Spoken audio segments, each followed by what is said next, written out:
네,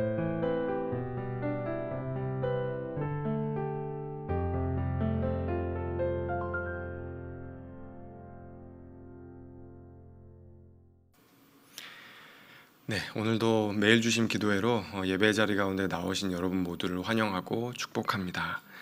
오늘 8월 18일 목요일인데요.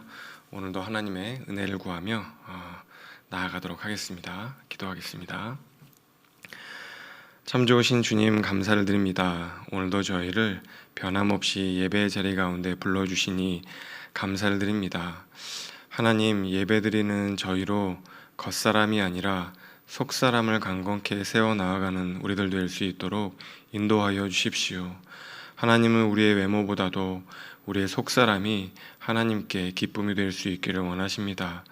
우리의 속사람을 하나님 앞에 가감없이 거짓 없이 드러내 보이며 하나님의 말씀의 빛을 비춰주시기를 소망하며 이 예배의 자리 가운데 나아갈 수 있도록 성령 하나님 인도하여 주옵소서. 오늘도 주님 말씀하여 주옵소서. 예수 그리스도의 이름으로 기도하옵나이다. 아멘. 오늘 하나님께서 우리에게 주시는 말씀은요, 고린도후서 11장 1절에서 15절의 말씀입니다. 고린도후서 11장 1절에서 15절의 말씀인데요, 제가 하나님의 말씀 봉독하겠습니다. 원하건대 너희는 나의 좀 어리석은 것을 용납하라. 청하건대 나를 용납하라. 내가 하나님의 열심으로 너희를 위하여 열심을 내노니 내가 너희를 정결한 처녀로 한 남편인 그리스도께 드리려고 중매함이로다. 그러나 나는 뱀이 그 간계로 하와를 미혹한 것 같이 너희 마음이 그리스도를 향하는 진실함과 깨끗함에서 떠나 부패할까 두려워하노라. 만일 누가 가서 우리가 전파하지 아니한 다른 예수를 전파하거나 혹은 너희가 받지 아니한 다른 영을 받게 하거나 혹은 너희가 받지 아니한 다른 복음을 받게 할 때에는 너희가 잘 용납하는구나. 나는 지극히 크다는 사도들보다 부족한 것이 조금도 없는 줄로 생각하노라. 내가 비록 말에는 부족하나 지식에는 그렇지 아니하니 이것을 우리가 모든 사람 가운데서 모든 일로 너희에게 나타내었노라. 내가 너희를 높이려고 나를 낮추어 하나님의 복음을 값없이 너희에게 전함으로 죄를 지었느냐? 내가 너희를 섬기기 위하여 다른 여러 교회에서 비용을 받은 것은 탈취한 것이라. 또 내가 너희와 함께 있을 때 비용이 부족하였으되 아무에게도 누를 끼치지 아니하였음은 마게도냐에서 온 형제들이 나의 부족한 것을 보충하였음이라. 내가 모든 일에 너희에게 폐를 끼치지 않기 위하여 스스로 조심하였고 또 조심하리라.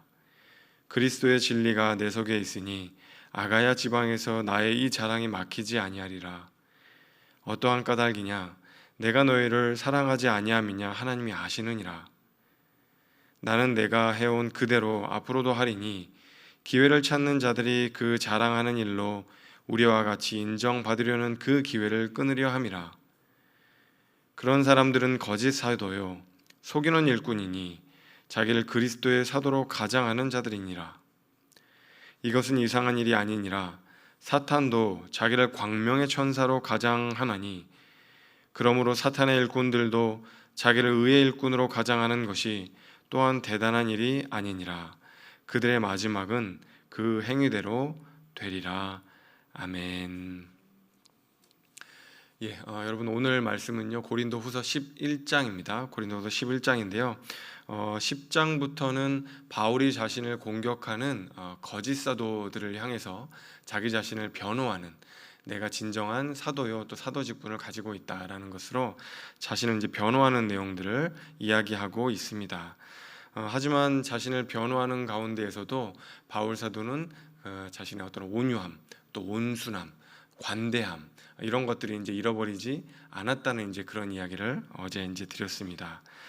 거짓 사도들이 자기 자신의 능력이나 육신의 무기를 자랑하는 데 반해서 바울은 이제 오직 주 안에서만 자랑해야 한다. 세상적인 자랑을 일삼아서는 안 된다. 이제 그런 이야기를 하고 있습니다. 10장이 고린도 교회에 들어와 있는 그 거짓 사도들에서 이야기를 하고 있다면, 여러분 11장은 거짓 사도들을 품고 용납한, 받아들인 고린도 교인들을 향해서 이야기를 하고 있습니다. 1절에 보면은요, 좀 이제 특이한 말씀을 하죠. 바울이 자신의 어리석은 것을 좀 용납을 해달라, 이제 그렇게 이야기를 하고 있어요. 자신의 어리석음을 용납해달라. 이게 이제 무슨 이야기를 하는 걸까요? 왜 바울이 스스로 자신이 어리석다고 이야기를 하고 있는 것일까? 이제 그 다음에 나오는 내용들 때문인데요. 어제 이제 바울이 10장에서 자랑하지 말라고 했잖아요. 세상적인 거, 뭐 스펙 같은 거 이런 거 이제 자랑하지 말라고 했잖아요.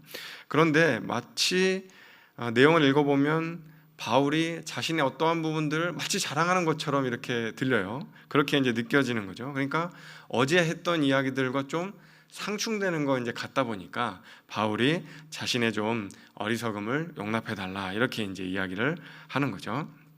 자기 자신의 사도직을 변호하기 위해서 내가 어쩔 수 없이 이런 내용들을 여러분에게 말씀을 드리는데 그것이 어리석게 보이더라도 좀 용서를 해주십시오, 이렇게 이제 얘기를 하는 거죠.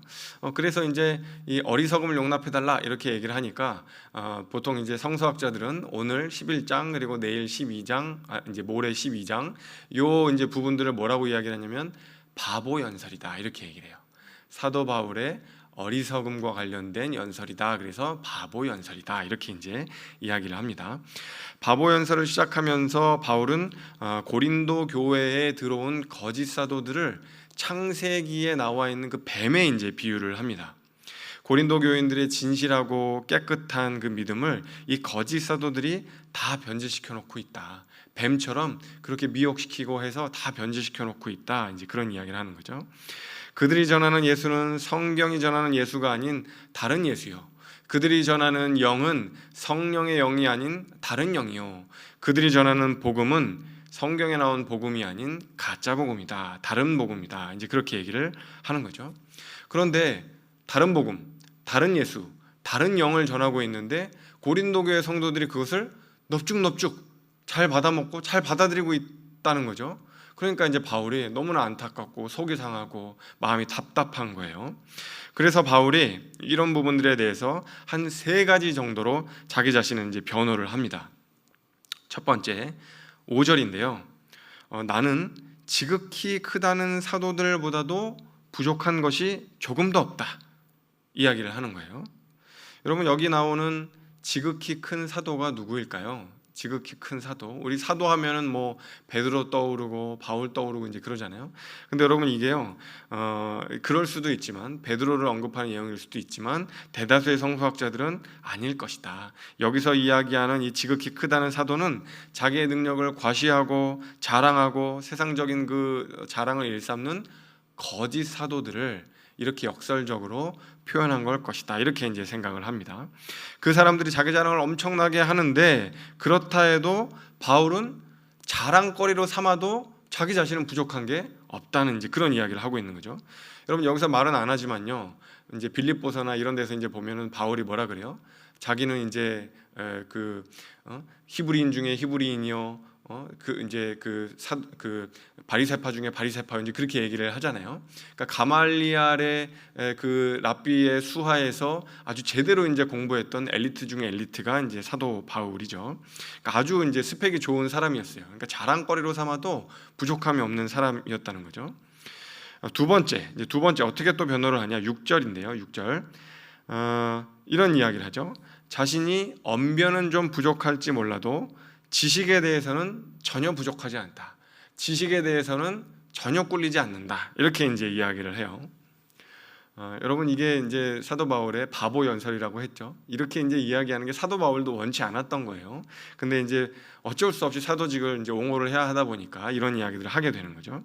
어떤 바울 신학자는 이제 바울이 어느 정도의 지식인이었는가 하면은 이제 동양으로 이야기하자면 공자나 맹자 수준의 지식인이었을 것이다. 아주 이제 아는 것이 많고 박식하고 이제 그런 사람이었을 것이다. 이제 그렇게 얘기를 하는 거죠.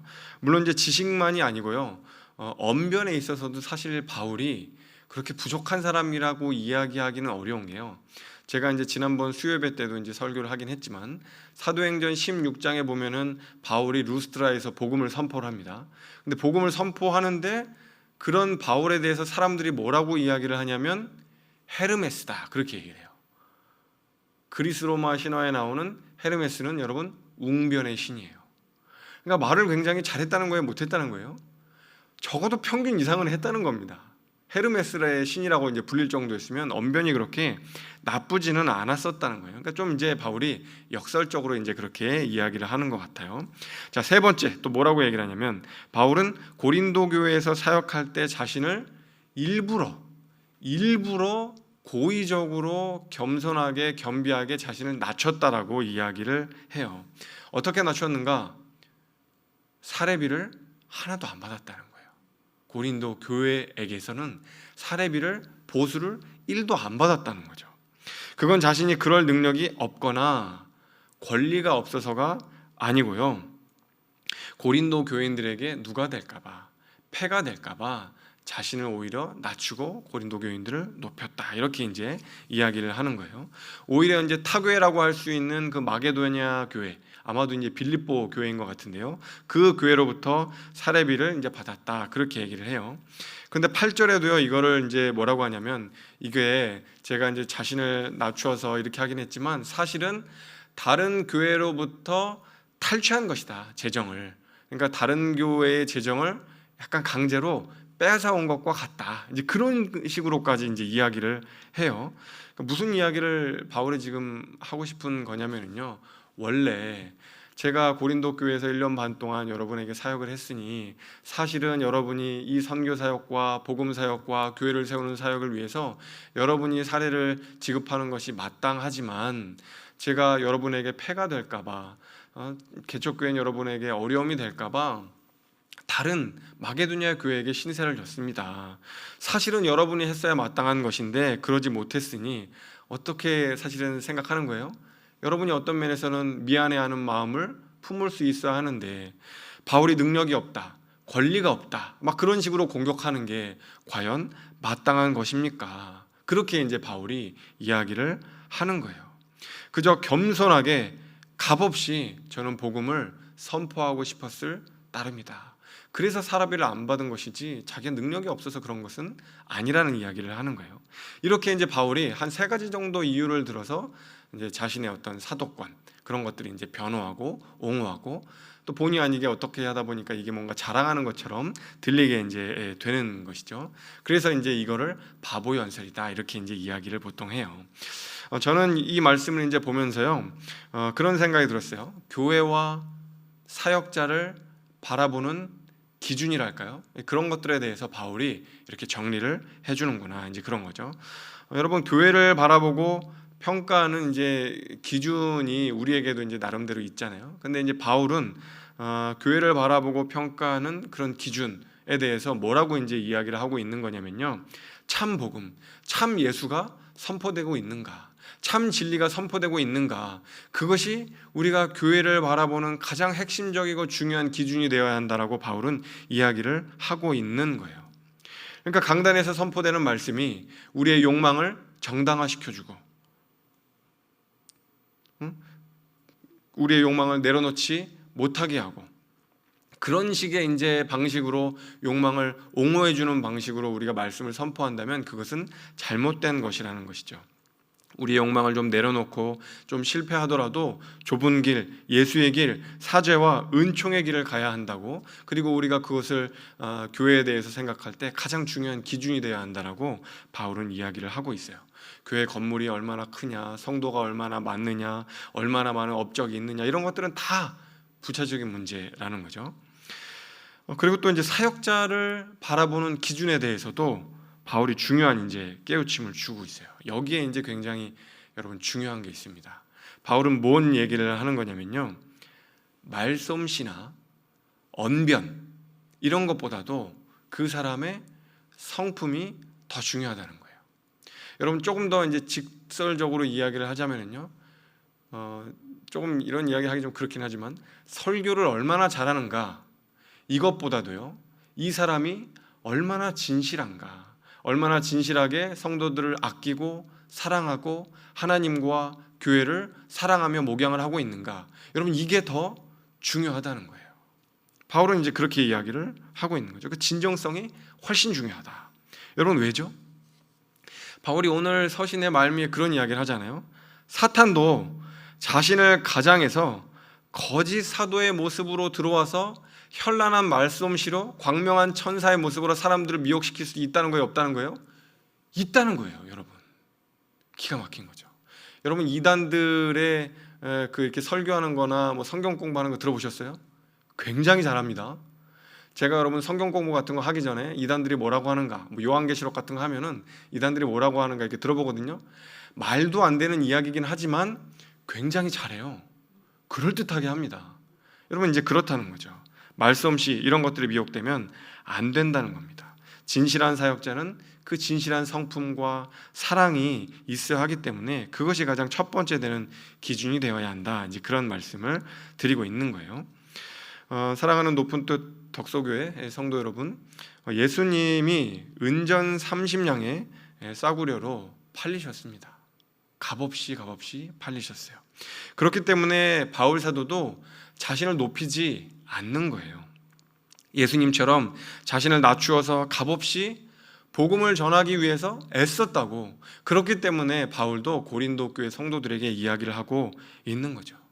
여러분, 복음이 싸구려서가 아닌 거 아시죠? 복음이 싸구려서가 아니고요, 복음이 너무나 가치 있고 귀중한 복음이기 때문에 그 복음만을 드러내기 위해서 자신을 싸구려로 값없이 낮추어서 복음을 전했다는 거예요. 바울이 그렇게 이야기를 하고 있는 것입니다. 그러다 자신을 도매금으로 여기는 사람들을 만날 수도 있는 거죠. 고린도 교회 성도들 중에 일부가 바울을 그렇게 싸구려 취급했던 것처럼 말이죠. 여러분, 우리 성도님들 중에 혹시 그렇게 겸손하게 어딘가에서 섬기다가 누군가가 정말 나를 만만하게 보네, 나를 싸구려로 대하네, 나를 정말 아무것도 아닌 것처럼 대하네, 여러분 그런 생각이 드실 수 있잖아요. 여러분, 그때 화가 나실 수도 있지만요, 여러분 그때요, 여러분 정말 맞는 길을 가고 계시는 거예요. 그럴 때 여러분, 예수의 길, 은전 30냥에 팔린 그 예수님의 길을 가고 있는 것이고요, 또 값없이 대하는 그 바울의 길을 여러분이 가고 계시는 거예요. 때론 여러분의 어떤 정당성을 옹호할 때가 필요할 수도 있겠지만 사실 여러분 맞는 길을 가고 계시는 거예요. 여러분, 그래서 그 길을 만약에 걷고 계시다면 포기하시지 않았으면 좋겠습니다. 그 길은 은전 30냥에 팔리신 예수의 길이고, 그 길은 바울이 걸었던 겸손함의 길이고 그리스도인 모두가 걸어야 할 길이기 때문이죠. 저는 우리 높은 뜻 덕소교회 성도님들이 때로는 세상과 사람들의 오해가 있을지라도 값없이 겸손하게 섬기시는 그 길을 묵묵히 걸어가실 수 있기를 바랍니다. 기도하겠습니다. 참 좋으신 주님, 우리로 예수님을 닮을 수 있도록 인도하여 주십시오. 값없이 팔리신 그 예수 그리스도의 길을, 겸손함으로 걸어간 그 바울 사도의 길을 우리 모두가 걸어갈 수 있도록 하나님 인도하여 주옵소서. 그래서 하나님, 우리의 겉모양을, 우리 외모를 치장하는 것이 아니라 경건의 외모가 아닌 경건의 진짜 능력을, 우리의 속사람을 키워 나아갈 수 있는 모든 하나님의 백성들이 될 수 있도록 인도하여 주시기를 원합니다. 우리로 그 겸손함을, 예수 그리스도의 겸손함을 본받을 수 있도록 간절한 마음으로 오늘도 주님 앞에 기도하며 부르짖으며 나아갈 수 있도록 인도해 주옵소서. 그래서 우리는 드러나지 아니하고 우리를 통하여서 오직 우리 주 예수 그리스도 그 복음만이 온전히 드러날 수 있도록 성령 하나님 좌정하여 주시고 우리의 마음을 주장하여 주옵소서. 그렇게 우리의 삶의 터전에서 우리로 그 겸손함의 길을 걸어갈 수 있도록 역사하실 주님을 찬양하며 이 모든 것 예수 그리스도 이름으로 기도드리옵나이다. 아멘. 이제 각자의 기도 제목을 들고 주님 앞에 나아가겠습니다.